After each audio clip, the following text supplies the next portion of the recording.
supposed to taste like a holiday spirit. Tobacco. That's right, there's a tobacco called Holiday Spirit, and I'm guessing it only comes out during the holidays, which is perfectly fine, because guess what? We're in the holidays. See? Santa hat. You don't see that every day. So we're going to make a drink that has 1.5 ounces of tobacco vodka. For those that are like, what? We've been using this on the show. You should get some, if you can find it. It's not what you think. Smells like pipe tobacco. Does not smell like dirty cigarette knobs. Nor does it taste like dirty cigarette. No. 1.5 ounces. Oh, and this, I believe... Even though that is your first thought. ...is an experimental drink. Meaning, this is a cocktail that somebody, Scott, came up with, but he doesn't have tobacco vodka. But he built this cocktail with the reason that this is going to taste good. So, Scott, we're going to find out if this is awful. We're going to find out if your reasoning is insane or not. Really? Or if it's going to taste good. I'm afraid. I had the Nemesis last week. Now I have to have this. The Nemesis, though, I walked in going, yeah, this is going to be a problem. Because... It's like absinthe and all these other crazy ingredients, peppermint, all put together. So someone in the chat room just said that. Oh, so it's like the guy who submitted the Nemesis. Right. So, if you can imagine that. Also, before I forget, because I forgot all week, did I do a question today? No, I didn't. Recipe at everydaydrinkers.com. That's where you want to submit your recipes. People are like, you haven't done my recipe yet. I'm like, where'd you submit it? I don't know. There you go. Submit it there. All these recipes done this week were submitted to recipe at everydaydrinkers.com.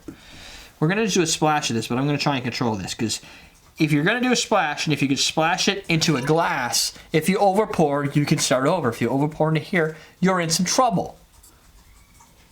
You're drinking it the way it came. I look at a splash as about 1/4 ounce, because I'm not a big fan of splashing stuff, because splashing to me is something you do in mistake. Not on purpose. Take that. People making. What? He was trying to buy Regan's. Oh, yeah. I said the only ones that won't work are Regan's and Peychaud. He said, oh, it's Regan's. They won't allow us to sell them internationally. I would love to sell Regan's and Peychaud bitters internationally, but the folks over at Sazerac will not let me. They said they cannot knowingly allow me to sell stuff. I gotta see if they're ever gonna change that, but I can't see why they would. It's only been a year. It's silly. What was their thing? It's not... Their problem, and I don't know why they're so specific about this. It might just be how they roll, but their problem is bitters. Theirs is one of these. Has, in this case, let's say 35% alcohol. So, when importing it to another country, certain people look at bitters as a non-potable substance, which means you don't ingest it straight because it induces nausea, not really nausea, just throwing up. It tastes really bad to do straight. That's not to say you can't do this straight and get drunk, but most people wouldn't do that.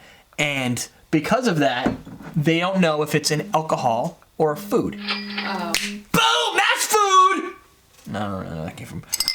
So they don't know what rule to follow, thus they have specific importers for their brands in other countries, and they have to go through them, as opposed to just a retail place doing it.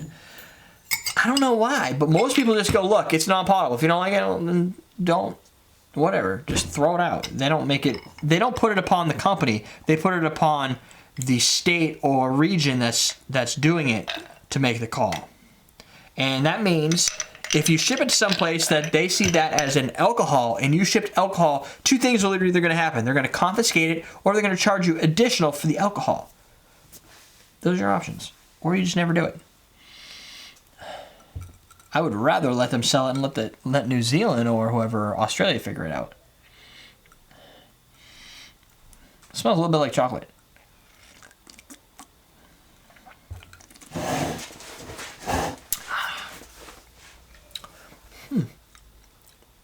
This one's going to take a little bit. Try that again. Not bad. It's just very complex. So the theory worked. It's very strange. Yeah, it's again, think pipe tobacco. Don't think cigarette smoke. Changes the game. This drink has a through and through tobacco flavor, pipe tobacco flavor from the start to the finish. Very subtle flavor of chocolate. There's a little bit of brown sugar, molasses, probably coming from this, because the dark rum is going to bring in an inherent sweetness. I don't get a huge amount of hazelnut, but that's not to say it's not present. It may just have become part of the drink. If you take it out, you may or may not notice. If you add more, it may get into the hazelnutty, like a little over the top. With tobacco vodka being the base of this drink at 1.5 ounces, which I think is probably more than we typically use for tobacco vodka. If you go above and beyond on the other ingredients, especially the rum, I think you'll start to lose the tobacco. But it makes it, in this proportion, all the way through the drink, from the start to the finish, and then the aftertaste stays with you. So it's like a pipe tobacco finish. And Doug made a tobacco vodka drink that also had some nice flavor to it. His was a little bit more on the cherry side, so it definitely played heavier into cherry. This one plays into more of a complex note that's not just tobacco. It doesn't just taste like I just poured tobacco vodka. Woohoo! It just plays into the drink. And I think the biggest out of all these key ingredients is you get some molasses and you get a little bit of chocolate. Not overdone, not a lot of chocolate. If I don't tell you what the ingredients are, I do not know if you would be able to pick out the chocolate. It's that complex. It's just very subtle. And all the stuff works together, which is kind of weird. I think out of all these pieces, the moving parts I worried about the most was the rum and the hazelnut. The hazelnut can over-dominate, and then you have a hazelnut drink. Great when you're going with a coffee. Great for peanut butter and jelly shooters. Great for chocolate cake, maybe. Some other shooters that have like a hazelnut or a donut or anything in there where you can build that. But when you're working with tobacco, a little bit of fearfulness in that, unless you're doing hazelnut tobacco. And the this rum can definitely dominate with sweetness. It doesn't. It's in the perfect proportions. I don't think I'd really want to change anything. Maybe try a 1/2 ounce of Frangelico. But I think for somebody who has never created the drink, using the one key ingredient in here, which he doesn't have, tobacco vodka, damn, it's a pretty good blind creation. And I mean that honestly, like, you can really screw up a drink if you've never tasted it. That's like saying, I'm just going to take 3 chicken wings, a barrel of sauce, 1/2 ounce of butter, and try and make some sort of weird, recipe out of it. Recipes typically need to be tasted first. But it works. Definitely getting a little more tobacco as I go. And I can see like streaming liquid in there, so I'm wondering if that's just the chocolate. It's interesting. If you can get yourself some tobacco vodka and you're not afraid, come on, don't be a pussy. Go get yourself some tobacco vodka. I do not think you're going to be disappointed. I don't care what the internet tells you. The internet's wrong. There. What else do I need to say? Question of the day! We have a question today. Did you put Santa hats on your alcohol? Lame. Question. I had one that I wanted to say earlier that wasn't related to anything about anything. I got a random question. So you're invited to a family event, which most people are, unless you're the invitee, in which case this may not apply to you. What do you typically bring with you? Do you bring wine, desserts, appetizers? Nothing. Ass.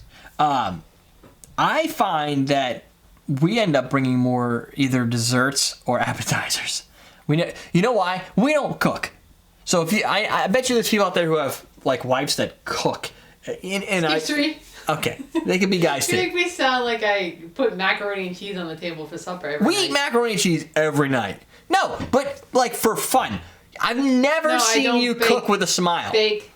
No. My cousin Lori, she cooks all kinds of random stuff, and she's proud and has fun doing it. I don't bake because I'll eat it. That's my problem. I love brownies. I love cake. You not bake because you'll eat it. But like green beans and weird sauces and these and that, we don't do a lot of that stuff. We go out and we buy a pie or cookies or whatever it is. Or the only thing I know we make at home, what do you guys make homemade that's your thing? What do you make that you like do all the time? For me, it's guacamole, salsa. We don't do that all the time because that's a pain in the ass. I'm going to try potato skins because the kids have been asking for those. That's not hard either. I think that shouldn't be too bad. I want potato skins right now. I love potato skins. They're so bad for you. I love potato skins. It's like everything bad for you in a bad bowl of badness. Awesomeness. Awesome. Do you bring potato skins? So what is it that you and you know what? You might be the type. We always get told like, oh, what do you want to bring, or like what? Bring a dessert. What do you know? Then you got to go figure it out. Problem with appetizers for us. Someone in the chat room said I bring my laptop and stay away from everyone. There you go. Bring your laptop and get the hell out of there. iPads too. iPad also. Are you afraid? And this happens to us, I think. Are you afraid to bring an appetizer because you know you're not going to be on time? My fear is if we bring like guacamole and all that, by the time we get there might be done appetizers. So now you got they're serving the main course. You know, it's like, oh, you're here after all the appetizers have been served. So let me know. This is completely, and it could be alcohol too. Sometimes. I was going to bring eggnog vodka. It's not here anymore. It's over there because I put it where it's supposed to be. But some tool put my eggnog vodka like up in my bourbon area or something, and I didn't see it when I was going over my family's house. I typically bring something weird. I brought the tobacco. I bring something that just is shocking and something most people will never get to try. But that's sort of like something I can do. Not everybody can do that. What do you do for your holiday visits? What do you bring? Do you blow people's mind with your awesome cooking? Do you bring alcohol, wine, chicken wings? What do you do? Let us know. And after you're done letting us know, Apple T or Control T, that opens up a new tab in your browser, and then you type awesomedrinks.com. And once you're there, you go buy some awesome stuff. We have Jewel Stranders, dude. Really, we do. And a bunch of other stuff. Awesomedrinks.com. Everydaydrinkers.com. We're teaching you how to drink.